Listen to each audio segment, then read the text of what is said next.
ईमान versus Zaara Malik, innocent कौन है? ईमान। ईमान innocent है? Yes. ठीक है। और विक्टिम?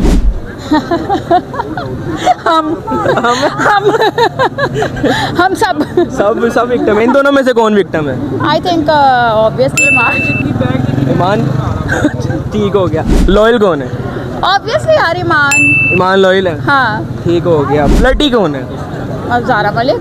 ज़ारा मलिक बेगम फ्लर्टी। है, ऑब्वियसली वो बेगम है, उसका तो हक है, जो भी है जैसा भी है वो तो हक जताएगी, तो वो तो बाहर की बंदी है, तो जाहिर सी बात है दूसरी औरत फ्लर्टी होती है, पीवी कभी फ्लर्टी नहीं और होती। रजब किसके साथ लॉयल है? वो किसी के साथ लॉयल नहीं है। अगला बंदा अपनी माँ के साथ लॉयल नहीं है, वो इसने दूसरी के बजाय तीसरी आ जाए, तीसरी के बाद चौथी आ जाए, चौथी के बाद 10वीं आ जाए, वो तब भी लॉयल नहीं होगा। जो माँ का न बन पाया वो किसी का क्या बनेगा। अच्छा, सही सही। तो हार्ट ब्रोकन? हार्ट ब्रोकन मतलब कि हार्ट ब्रोक किसका हुआ है? ईमान का कि ऑब्वियसली ईमान का पूरी दुनिया को पता है, दुनिया को नहीं पूरे पाकिस्तान को पता है कि रजब की शादी हो गई है ईमान के साथ। तो लव मैरिज नहीं है, अरेंज मैरिज है, उसके बावजूद एक लड़की बीच में टांग अड़ाती है जिसको एक्स मैक्स का नाम दे दिया गया हाँ है, जी, तो ऑब्वियसली ईमान। अच्छा, गिल्टी कौन है दोनों में से?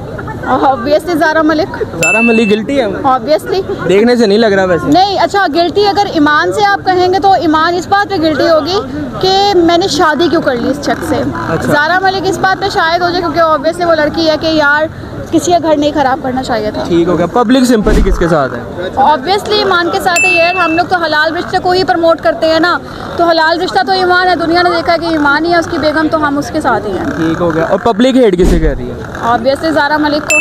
ज़ारा मलिक को? रजब भट्ट को नहीं कर रही? वो तो आप कंपैरिजन ही उन दोनों का करवा रहे हैं, तो रजब को कहाँ से लेकर आऊँ मैं। अच्छा, हाँ। ठीक हो गया। बेटर चॉइस ऑफ रजब भट्ट?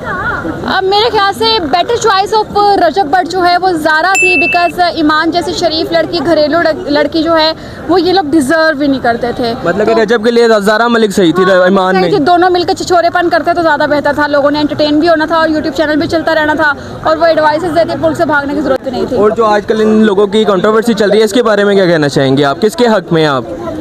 ईमान और ज़ारा में से? हाँ जी। अच्छा, ऑब्वियसली मैं ईमान के हक में हूँ कि उस बेचारी के साथ गलत हो रहा है, जो भी हो रहा है उसको उसका बहू वाला, बहन वाला, नंद वाला, बीवी वाला मुकाम और अथॉरिटीज़ नहीं दी गई, जिस वजह से ऑब्वियसली सोशल मीडिया सब देख रहे हैं। आप ये भी बता रहे हो ना कि पेट में मरोड़ पड़ रहे हैं, तो ये भी पता चल रहा है सबको कि आपका बिहेवियर क्या है, आपकी बदतमीज़ी क्या है, और उनको जिस तरह से जवाब दिया है, फिर क्या कहते हैं ईमान के साथ बदतमीज़ी करता है, तो जाहिर सी बात है सबको नज़र आ रहा है कि वो क्या चाहता है, क्या नहीं चाहता है। तो यहाँ पर कंट्रोवर्सी को मैं क्या ही कह सकती हूँ कि जहालत ख़त्म हुई हुई है।